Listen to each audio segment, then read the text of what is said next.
Hello guys and welcome to Seve Talk. I am Seve, professional tennis coach, author, and a creative thinker.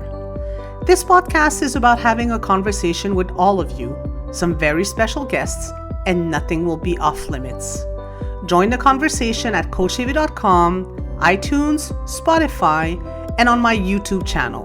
So let's talk. Hi, everyone, and welcome to Seve Talk. Another great person that will be on today. And again, I feel I'm starting like that every single time. I can call him a friend. We have Simon Weathley directly from London with us. Hi, Simon. Hey, Seb, how are you? I'm doing great. Listen, thanks for being on Seve Talk. We've seen each other not too long ago. It was a pleasure working with you in some of conferences that we did in the west of Canada. But some people don't know you. I don't think a lot of people don't know you, but part of the Seve Talk podcast is having a conversation on sport, on life. But I'm even myself curious. Why are you in coaching? What brought you to coaching and coaching tennis and being now an educator of our sport around the world? Sure. Good. Well, first of all, thank you for the invite. It's a pleasure to do these types of things. And it was I echo what you say. It was great to spend time with you in Vancouver recently, working with you, helping to develop the coaches and players. So yeah, that's always fun to be on court with you and lecturing. So yeah, my story briefly was, well, first of all, I fell in love with the sport as a young boy. I didn't come to tennis that early. I was probably 11, 12, 13 years of age. I grew up in a little small market town in Shropshire, which is a very rural county on the Welsh border. We had a couple of tennis clubs with a few courts in it, but it wasn't a very cool thing to do to play tennis in my town. It was always football and rugby and cricket in the summer. But I wasn't really that cool, so I did the thing that wasn't the uncool kids did, and playing tennis was one of that. My next door neighbors played tennis, so they took me down to the club, and then the honest answer on why I got involved in coaching was when I was 15 years of age. Because in England, maybe people don't know this, or maybe this doesn't happen in other parts of the world, but you have to have 2 weeks work experience when you're in your year 10. So when you're 15, 14, 15, before you leave school at 16, to go to college or higher education, you have to do 2 weeks work experience in the local community. And a lot of my friends went to garages to fix cars, or to the bank to learn about money, or to the library, or to the local museum, or whatever. Everyone went to the little different businesses in my little town. Now, I actually forgot to apply. I was I wasn't the best student, I have to be honest. And I was too late in trying to get somewhere. So what happened is my school said, look, you're going to have to stay at the school. And that was the worst thing to get, right? Like everyone else in your year group leaves and you're still stuck there. And I said, well, look, can I do something in one of the departments that I like to do? He said, well, what do you like to do? I said, well, I like to play tennis. He says, well, what you're going to do then is you're going to go into the PE department, the physical education department, and you're going to teach the year 7s, 8s, 9s. I was year 10, so that was 7, 8, 9. And my local teacher, Phil Poulton, was amazing. He was my PE teacher, of course. And then he said, right, when you come into the office, I am not sir anymore. I'm not Mr. You call me by my first name. You're my friend. We make coffees for each other. And you teach the students like you're a teacher. It was amazing. I couldn't believe how he was treating me like an equal. And I went out to the tennis courts, and it was large groups. I was 15 years old. I'd never done a tennis coaching qualification in my life, but I loved tennis. And I always was quite gobby with my mouth. I was okay to talk. And he said to me, well, do you want to just lead it? And I said, what, really? I said, sure. And I wasn't frozen by that. I wasn't stressed by that. I was excited by that. And I took the lessons, and I just got the bug. And then what happened is when everyone came back from work experience, I was a pupil in my year group, but I was teaching my peers, and I was teaching year above. And then I left school at 16. This is a true story. I lied on my age to do my level 1 starter tennis qualification with the LTA. I said I was 17, I was 16. I lied because I just wanted to do it so much. Back then, it was just 25 years ago. They didn't really check your date of birth or anything. They just took my word for it. So I did it. got my insurance, and I was able to do it as a bit of a side job to my studying at college and then onto university. And then throughout college and throughout university, I just kept doing more voluntary hours and more paid hours. And then I left university, and my degree was in sports coaching and psychology. And I think those two combinations work really well together. Sports coaching was really the art of coaching, and the science around biomechanics and anatomy. I did all that stuff at university, but at the same time, I really liked the psychological. I did a major and minor. I majored in sports development and I minored in psychology, and I love the psychological side of it because we deal with athletes, right? We deal with human beings, so to understand the psychology of humans really synchronize well those two academic subjects. And then when I left college, university, there was only one thing I was going to do, which was coaching tennis. So that's a little bit my journey into how I got into coaching through my education as a young boy into manhood. That's amazing. So, it's something sometimes, we have to listen to those little life messaging, right? The ones that you had when you were younger, and also those people along the way that opened the door to some experiences that changes our lives. And you listen to them, but what is it really that captured your attention when you started when you were 15, and in your mind you're like, oh my God, this is what I want to do? What is it that really touched you in a sense where you knew that was your path? I think there's probably several factors, not one. And one of them was that it immediately hit me that I was quite good at it. I'd found something that I was good at, and most people tend to keep doing things that they're quite good at. So I was able to control the group. I was able to sell a story. I was able to set up a drill. I was able to excite people to learn. So I think that was probably a couple of the reasons. I think also what I liked about it is that, look, I grew up in a little market town. It was a working class town. Everyone was builders and painters and plasterers and car mechanics and worked in shops. It was a real working class wage, working class town, working class mentality. And I looked at a lot of the jobs that were available to young people in my town, and I didn't like the look of any of them. They weren't for me. So all of a sudden, someone said to me, if you take this seriously, Simon, there are more and more professional tennis coaches in the world now, and they can earn really good money, and you could produce the next Wimbledon champion. So people started to sell to me the possibilities of this as a career. Now, I knew at 16, 15, 16, 17, that I knew I was still a young boy and I needed to keep educating myself further. I knew I wasn't the finished article. I mean, who is when they're 17? But so it was important to me that I was able to do that job. I mean, I remember being a student, all my friends working in bars on minimum wage, and I was out coaching tennis, earning 3 to 4 times their salary for the same amount of work in terms of the hours. So I liked that. So at the surface level, better pay. It's not a real job. I can do it in partnership, in tandem with academics, studying at a higher education institute. And I like the fact that I was in my shorts and t-shirt hitting balls. I loved hitting balls when I was young. Now, I think at a deeper level, as I've grown older, what I realized is that I love to help people unleash their potential. And coaching was a way to do that. I mean, what other jobs can you say that you really do? Every day you go out to work, you can help others become better at what they do and who they are. I think teachers can do that. Coaches can definitely do that. I think other industries, which are obviously admirable in their own way, but they don't achieve the same objective as what we can achieve when we're working with students and parents. We can change children. We can change families. We can change clubs. We can change communities.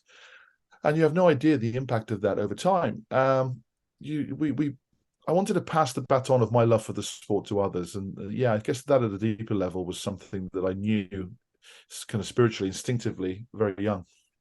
Yeah, it's great to hear that, Simon, because that's kind of I think what also bring you and I together, where we have that similarity, where I think tennis is kind of vehicle to use those values of sharing and trying to give the best to those kids and those coaches to be their best selves. And like we always say, we're in the business of people before we're in the business of our sport. But it's great to hear that. And I know you've coached kids, you're coaching coaches, to be their best self and educating them to, have those tools. I remember myself, I always say, laughing a little bit that, I would never hired me when I was 15 years old. Bit different now, but, we grow along the way with experience, and it's the same thing with the coaches that we see and the players that we see. What is the difference from your end when you work with the player versus trying to coach the coaches to educate themselves and give them the tools to kind of be better in their job? Sure. Well, I think, look, when I'm working with players, I really take the role of as the coach, and often I'm as a consultant, I'm working with players and parents together. So parents will often hire me to help their child, and I'll be work either as a neutral consultant or with the coach's understanding and knowledge that I'm going to be doing that as well. So, and then a lot of the time I'm hired by federations, tennis associations, tennis clubs, to deliver conferences, workshops, symposiums. Or I do a lot of online mentoring where a lot of coaches will pay for my time to say, look, Simon, we want to fire questions at you and tell me what you think. Or we want to develop a career plan, or we want to become a tutor, or we want to write a book, or I want to, and there's loads of different reasons why coaches will use me. So how I work with each coach is different, Seth, not just how I work with coaches per se, plurally, because I'm in so many different environments educating. Sometimes I'm delivering best practice. These are my ideas on how to develop serve and return for 10 and unders in a group-based situation. This is how you can increase volume while still coaching people individually within a group context. Mm-hmm. So I'm giving my vision on how it can be done, and then just projecting that into the audience of coaches to say, look, run with whatever you like. You can use whatever you like and abuse whatever you like. I'm completely fine with that. But what I often find is people like to just sometimes watch people doing. They often say about painters, don't they? Painters love watching painters paint, and there's something kind of deeply connected about that when you watch other people deliver things that you do every day, but they do it in a slightly different way, that can be incredibly transformational for a coach, because things, oh, the way he said that, the way he progressed it there, the musicality of his voice, the way he dropped in some tools to help learn in there, the way he zoomed out, didn't say anything, so a lot of coaches are always curious in watching other coaches coach. They like to do that, either to critique or to praise and to copy and to imitate. So I do believe imitation is one of the best things you can do when you're in coach education, because, well, it's the whole old adage of, catch up before you overtake.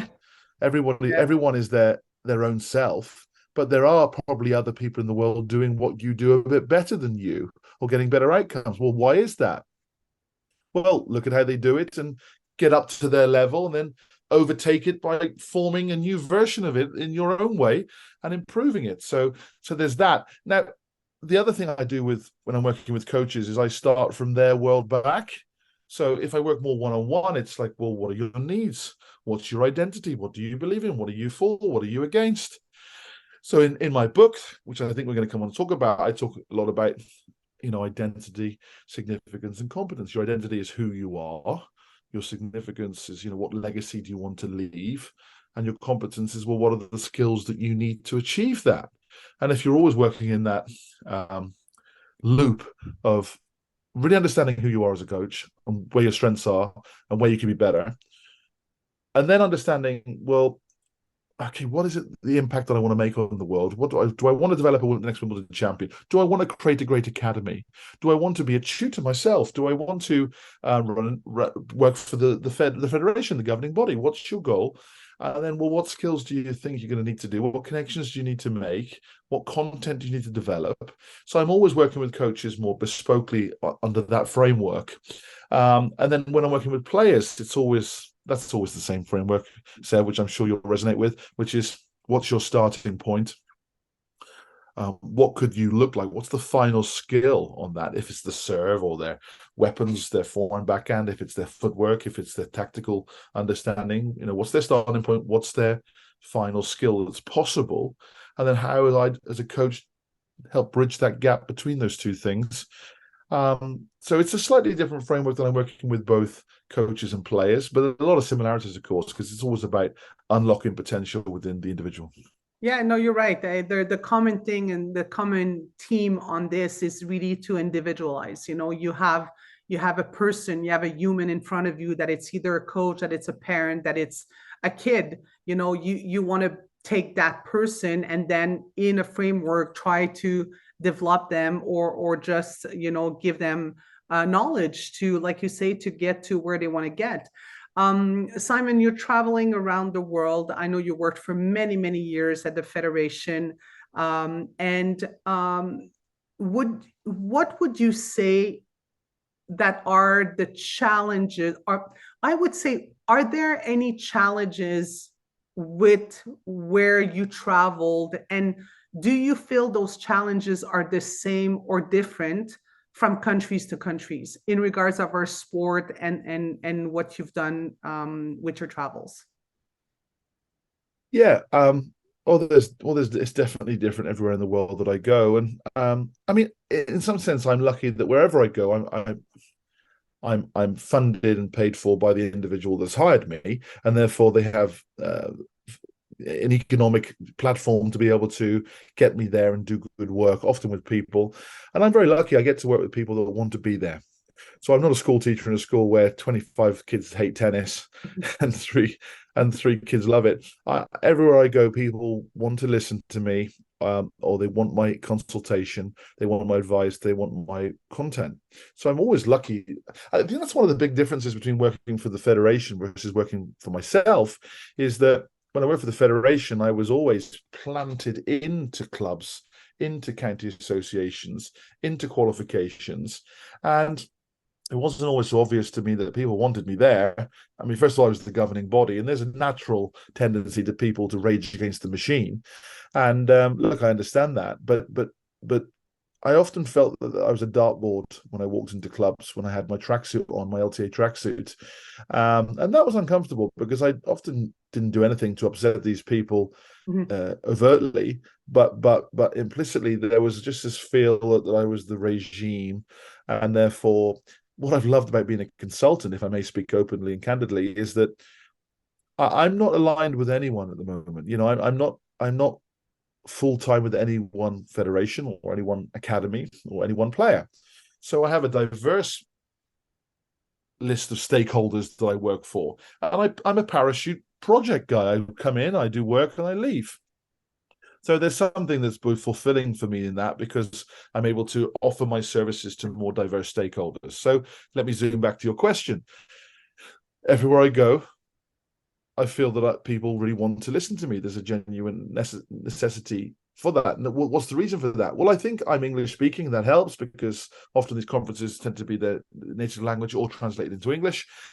Secondly, I work for a federation, and the experience I got from that was incredibly, and especially if you work for one of the four big federations, I think. And then also, I think people know that I've written 2 books, and I've delivered a lot of qualifications and written a lot of courses and developed a lot of content. So maybe one last thing is, like, as I'm traveling the world, people are always interested to see, well, what is the rest of the world doing? So I think some of the challenges that the world is facing right now is how to negotiate how much airtime they're giving to the splinter sports, as I call them, the splinter racket sports. So that's a big question I don't think we ask enough of the federations and of the academies. It's like, you want to build padel courts, you want to build platform tennis, you want to do touch tennis, you want to do pickleball, all these little different splinter sports that have been developed over the last 10 to 15 years. I mean, padel obviously a lot longer than that, but really the padel world has exploded in the last kind of 10, 15 years across the world. It's always been big in Mexico and Spain, but everywhere it's getting big now, especially in Europe. So that is an issue for people. They're going, well, do we do qualifications? Do we qualify people in that or both? Do we build more courts, less tennis courts? So I think it's causing some challenges for different stakeholders. I think there are other challenges around. Well, look, one of the challenges we're going to have is that how do we manage the pandemic boom from tennis? So it's a really interesting point that I sorry to be controversial, but I will. Almost every federation in the world has struggled to really increase participation over the last 30 years. In fact, there's been a systemic decline for most federations. I don't say all, but for most. And the ITF have said this. And then since the pandemic, where most sports were closed off, tennis was more open and inclusive. And therefore, people went to tennis because, well, if you reduce options of activities that people can do, you're going to increase the amount of people that you drive traffic to it. And tennis benefited from that. It really did. And there's been this acceleration of appetite for both families and elderly members to take up tennis. And that's been incredible. And I think what we need to think about, well, how do we manage that and keep building upon that year on year with national initiatives and increased facility resources and more coaches and et cetera, et cetera. So people learn that. The other challenge that we're having is the reduction. I think we are probably beyond the rate of replacement with coaches. And let me just explain that expression. I don't have any hard evidence for this. It's more anecdotal. But then I know the PTR has expressed some similar concerns that there are more people leaving the profession than entering it. That's what I mean by beyond the rate of replacement. And that happened definitely in COVID as well. So a lot of people that were part-time tennis coaches they couldn't coach, or it's because there were still hard rules on that. So they took up other jobs if it was delivering for Amazon or working in fast food takeouts or whatever. We lost a lot of part-time people and a lot of full-time people. And of course, if you follow the trajectory of when the qualifications really started, which was like late 70s, early 80s for most federations, that's when they started to really enforce a qualification type of mandate amongst different countries. What happened then, of course, is that those people who started taking that in their 20s and the 80s are now in their 60s and 70s. Well, they're of retirement age. Well, people can't coach forever. It's a tough sport on the old body. So we need to excite young people to take this career as a serious profession. And the challenge with young people now is that they can probably earn just as much, if not more money, doing maybe different work that's easier, that's less demanding on the body, better in the social time, because we know tennis coaching is tough on weekends and after school, and it's tough on relationships, and it's tough physically demanding. So I think the whole challenge around getting young people to, and I think it's tough to qualify coaches. We're doing that. It's tough to keep those newly qualified young coaches in the sport for a long time. That's my point around some of the challenges. Yeah, no, it makes total sense, Simon. And also, I think you bring a good point. It's true that tennis has been booming. We see it, we hear it. We know that we even need more courts everywhere in the world to have those people playing and using those courts. But at the same time, there's all those challenges, and I do think there's an opportunity in every challenges. There's an opportunity to sit down and say, what can we do better? And I agree with you. We need to kind of reflect of where our sport is and where we want that sport to go and move forward. And talking about that, knowing there's more kids that's gonna play, it was very interesting, and it wasn't planned at all like that. I was reading, I have a bit more time now to do some reading, and I was reading an article on the ITF, and it's coming from you.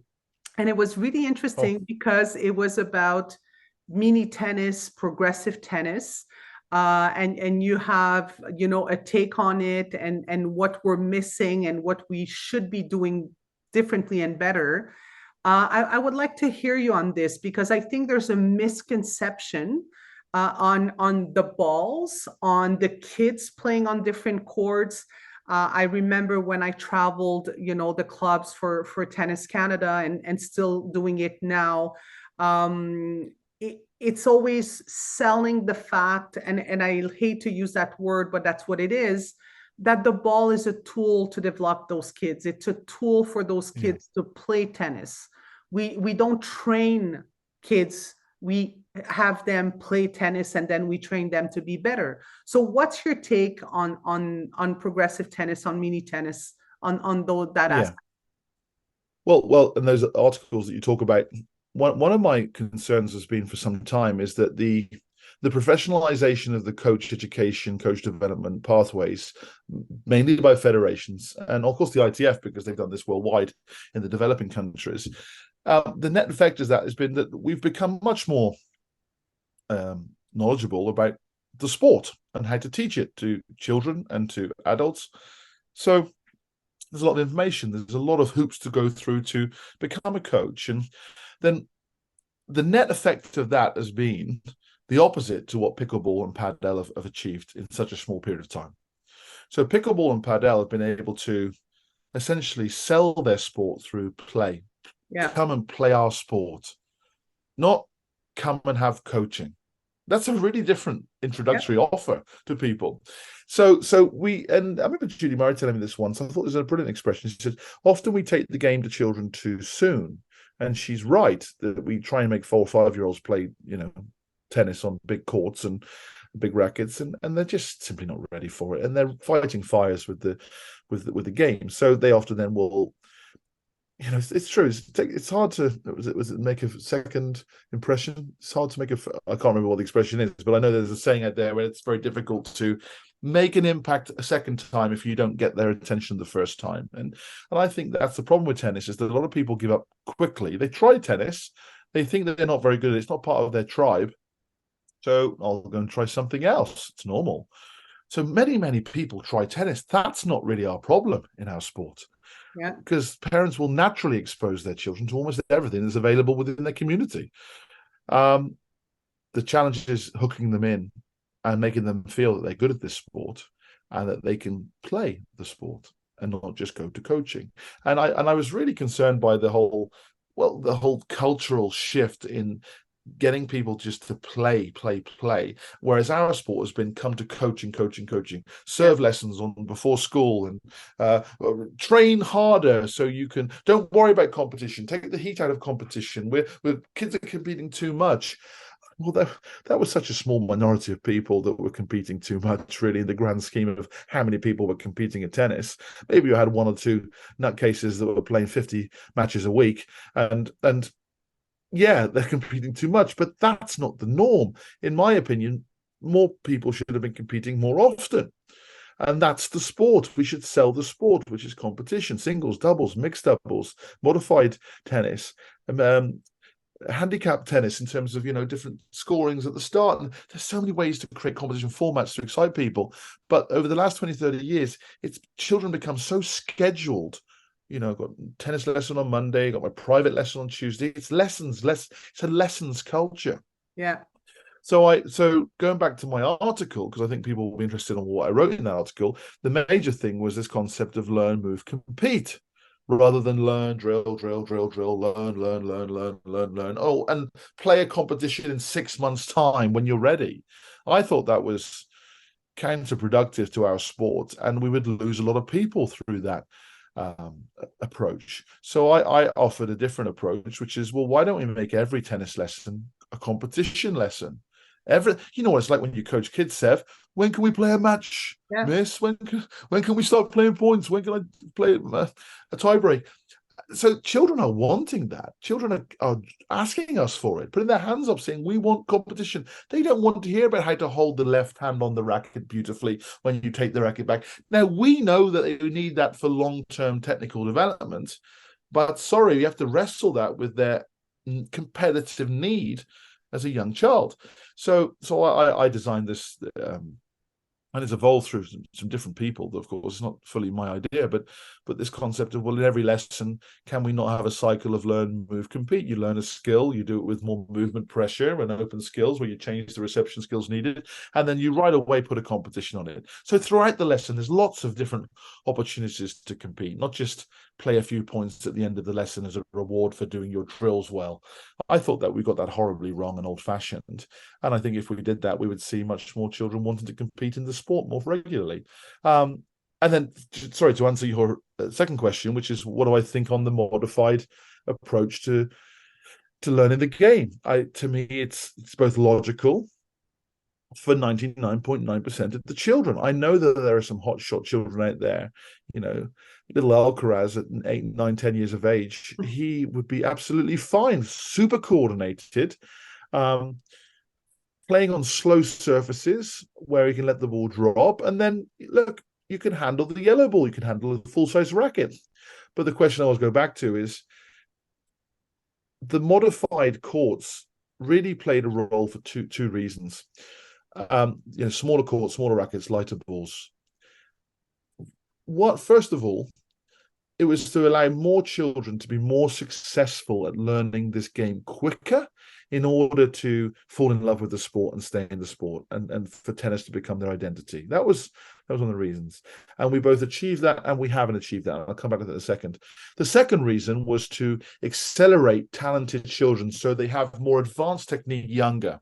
Mm-hmm. So you can watch old technique of Sampras and McEnroe, when they were young playing, and they didn't have mini tennis, of course, so they were playing more with the full-size racket, full-size ball. But I'm sorry, their technique is not as good as the young children who are really advanced on the red, orange, and green court, by exhausting their level of competence on each court, not just having a basic level of competence before you move up. So, and the game has to keep evolving, has to keep getting better. And I do believe Federer is an evolution beyond Sampras. I do believe that to be true. And perhaps Alcaraz will be an evolution beyond Murray and Federer. And perhaps someone will be an evolution. So how do you create those evolutions? Well, you have to go backwards. And the way you go backwards is you go, well, what's the training tools and the ways that these children learn to start playing the game? And I think mini tennis is one of those, is that you can, Emma Raducanu played a lot of mini tennis, red and orange and green. Jack Draper played a lot of mini tennis, red and orange and green. And, these are going to be Grand Slam players. Well, they are Grand Slam players. And Emma won a Grand Slam at 18. Well, how was she able to win a Grand Slam at 18? Well, she was very skillful, very young, and the courts allowed her to be more skillful because they were more appropriate in her height, wingspan, and stride length. They more were appropriately scaled. Now, I said that one of the reasons why what we didn't see come around the corner was the physical literacy decline with young children over the last 15 to 20 years. That's what we didn't know. We thought, okay, well, smaller rackets, lighter balls, smaller courts, that'll solve it. Children will just learn it fast. Two things is a problem there. You still can't learn it that fast because there's a forehand and a backhand and footwork and serve and volley. There's so many things to learn. And what we didn't know is that the children are becoming, and this is the pandemic of the screen time, that children's increase in screen time, which has accelerated tenfold over the last 10, 15 years, means that they are doing less physical activity when they're young, which means they're less coordinated and athletic, which means learning these skills takes longer than we thought. So we have to rethink it again and go, wow, how can we make it even easier to learn? And that's what pickleball and padel have done for the adult market. And my guess it will be that they will start to think about how that will work for the younger market. And if they capture our children there, then maybe we don't capture them in the tennis environment, and the net effect of that worldwide could be catastrophic. No, I totally agree with you, and that's why for me you have to integrate physical development and make sure that when those kids are on court and when they warm up, they do things that are fun, they do coordination skills that they're gonna help into their development, and even telling parents that it is tennis, it is part of having them having success early. And like you mentioned, they need to have success. And one thing I remember when I was going to the clubs, hearing that, but he's not ready to compete yet. But what does it mean? We have to change that mentality that we train to play. We need to play, then train to play better. So I'm happy to hear you on this one. Well, just on that, Seve, I was wondering. I think the club of the future could almost switch it on its head. It could be that and I'm talking mainly about the recreation participation market. It could be that the tennis lesson for most recreation club players, club adults, could be 90% playing, competing. The lesson is the competition. You come for 90 minutes as a 14-year-old junior once a week player, then it's all just play. You'll have to pay the coach just to supervise play. competition, not have coaching. I think we've got that wrong. I think that because we want them to love the sport and to play the sport. But at the moment, I wonder how many millions of children are just having coaching once a week. Yeah. That's it. No, I They never totally play the agree match, with never you. play the game. No. And it's funny because I just consult with the club in the past few weeks, and that was exactly my feedback to them is include competition in your training environment, in your sessions. Yeah. It should be part of it. It shouldn't be separate. You shouldn't need to have a tournament specifically like that it's by the provincial or national federation that counts and that needs points in the ranking. You don't need that. I Right. remember my little niece when she played soccer. They put the ball in, and for sure they were running everywhere. But it was about, okay, let's go play a match in the next 10 minutes. So I Yeah. do think we need Yeah. we need to do better, and the way to do it is to continue to communicate that aspect of playing and learning that is very, very important, and continue to tackle the fact that progressive tennis is helping our game, helping our children staying in our sport, whatever the end result. It's not just about Yeah.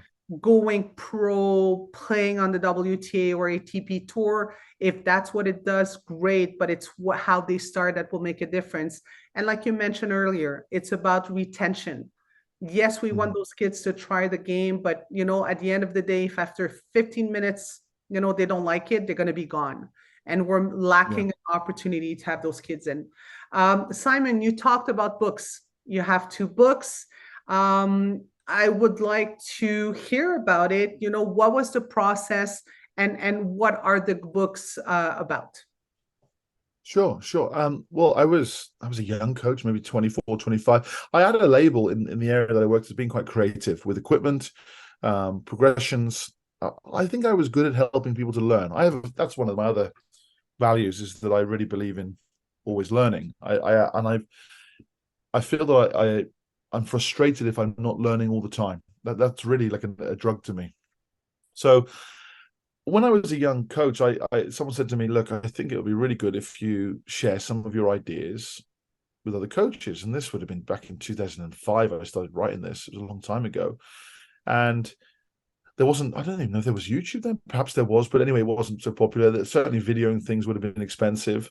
There wasn't the iPhone around back then, and therefore, I had an illustrator say, "Well, we can do a really good, cool book for you. Would you like to do it?" And it was the idea of, well, what's not been done, and what hadn't been done at the time in the UK, I don't know about the rest of the world, was the idea of lesson plans for red, orange, and green. Red, orange, green was quite a new thing then, but no one had actually put together, well, what does 1 to 8 week look like for mini tennis? For level 3 red, level 2, level 1, and then orange level 3, level 2, level 1, 1 being the stage before you go to green, and then green level 3, level 2, and level 1. So it was these 40 lesson plans or something that I did, and it was really popular, and I sold it all around the world.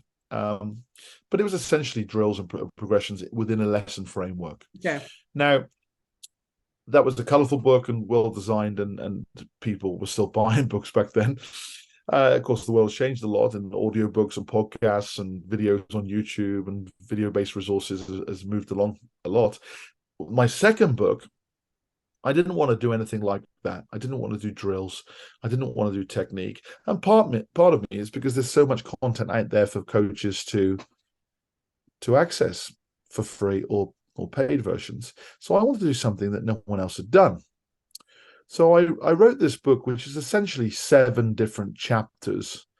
I mean, every chapter could be a book in its own right, if I'm honest. And I wanted to condense it though to 1 chapter to really get some of the contemporary and latest research and our thinking around the different areas, around how you could, and we called it the sweet spot. Now in tennis, the sweet spot is hitting the ball out of the middle of the strings, but this was more of a metaphor of the sweet spot, which is the idea that if the parent, the player, and the coach are all aligned and being the best versions of themselves, with the player's development at the heart of their work, then you really do find a sweet spot. And that's because I've been in relationships like that before, where me as the coach, the player working hard and smart, and that the parent unbelievably trusting and supportive, and also driving the player and the coach to be better, that magic can happen. And you have no idea on the how much potential can be unlocked when those things are working well. But when they're not working well, when the player's tanking, or when the parents pushing too much or being too demanding,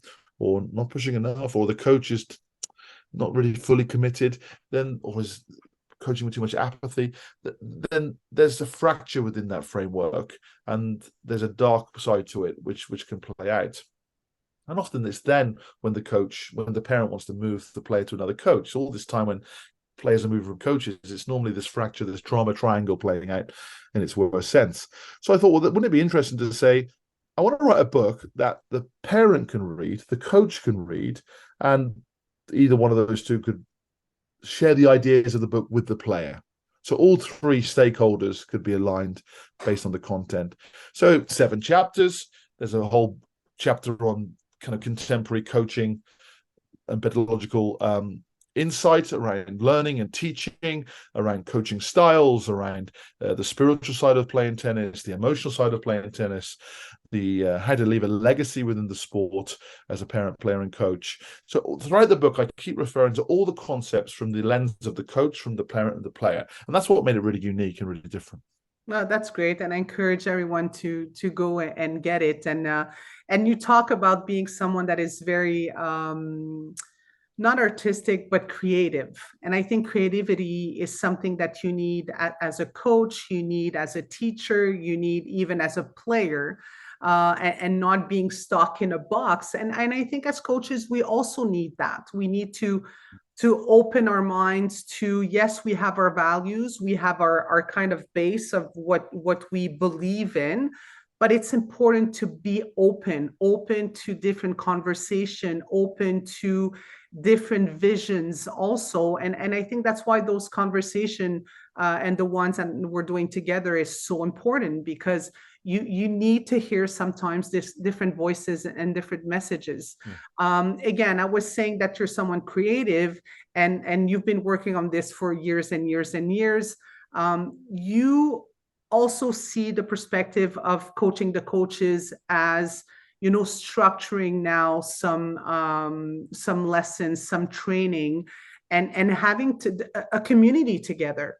And you have a new project coming up, and it will be great to hear you on this.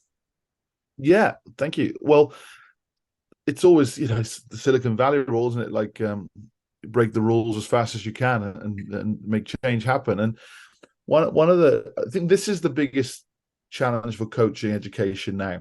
How do we qualify as many coaches as we can, as fast as we can, to the highest possible level? Because we can qualify coaches, but it takes a long time. It's like, do your level 1, do your level 2, you know, do your assessment. There's so much red tape to jump through, and that's important to safeguard the quality of the profession and the seriousness of the profession. However, it's slow-moving traffic, and we're not getting the job done. Also, we're still training coaches the way we've always trained them, you know, 2-day attendance, and do a little lesson to prove your competence. And then finally, we're also losing a lot of coaches from the sport. So one of the goals that I have with my company called SW19 is to develop the world's first fully online qualification, player development qualification. And that qualification gets content added to it year on year. So it becomes more of a lifelong qualification versus a 2-day weekend course in London where you get your certificate. I think that's old-fashioned, and I want to do a qualification which is people can learn from home at their own pace and start where they want. So essentially, they'll go online, they'll follow the program, but they can follow it backwards to forwards to frontwards and sideways, and then jump into that again and go back to that. So it's a much more 3D learning environment versus the typical kind of 2D learning environment, which is step by step. You go to that day, to that day, to that module, to that module. So I'm doing this online qualification, which is going to be very flexible. It's going to be very intense, but online intense, so people have time to digest the content, the information, and to practice the content in their own environment. It's really important. And then they can be part of an international community as well. So this qualification will be recognized throughout the world because of its credibility and how we're going to be promoting this. So that's really, really exciting for me. The membership platform for coaches then will be constantly updated so people stay in tune with the latest developments around coaching and teaching, learning, the game, technology, innovation, AI. So I'm really excited about launching this in November 2023. Not sure when this podcast will go live, so I'll just say the dates, but please check us out because we really want to engage more coaches either for the content or for the qualification. Either one you choose, I think you're going to get a lot out of being part of this community. That's great. That's great. I'm looking forward to that. And listen, you've been so generous with your time. I have one more question for you. So for me, and again, that's a perspective also of that podcast. Sorry, music is important. I'm sure it is for you too, because when you're on a plane, when you have to travel 10 hours. One thing that we love to do, watching movies, but also listening to music. What would be a group or a song that is really something that either you're thinking about it now or that brings you back happiness? Like for me, music brings emotions, that it's either good ones or crying all night or all day. What would be that song for you today? Oh wow, what a great question. I wasn't expecting that as a question. You've got me on that one. It certainly won't be the Backstreet Boys, okay? Like you played to me in the car when we were in Vancouver. Although I do like the Backstreat Boys. Don't say anything about the group that I love. Okay, so yeah, I probably would say one of the most emotive songs that always leaves an impact with me whenever I listen to it would be the song by Meatloaf, For Crying Out Loud. It is an amazing theatrical operatic song, and if you listen to the words, it's just the messaging is incredible, but the melody is incredible. I think that would probably be up there as one of my all-time favorite songs. That, yeah, if that's playing at my funeral, I'd be happy. That's good. Listen, that's the first thing outside of Backstreet Boys, and I'm going to go here after we're done now. Simon, again, thank you for generosity.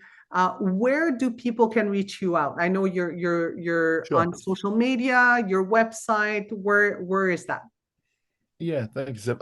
So yeah, I'm on LinkedIn, Simon Weatley, Facebook, Simon Weatley, Instagram, Simon Weatley, SW19, and the 19 is NINETEN. It's not the numbers. Or you can reach out to me on email, which is simon@SW19.co.uk. So yeah, please, coaches, players, parents, if I can be of any help, then do reach out. Simon, always a pleasure.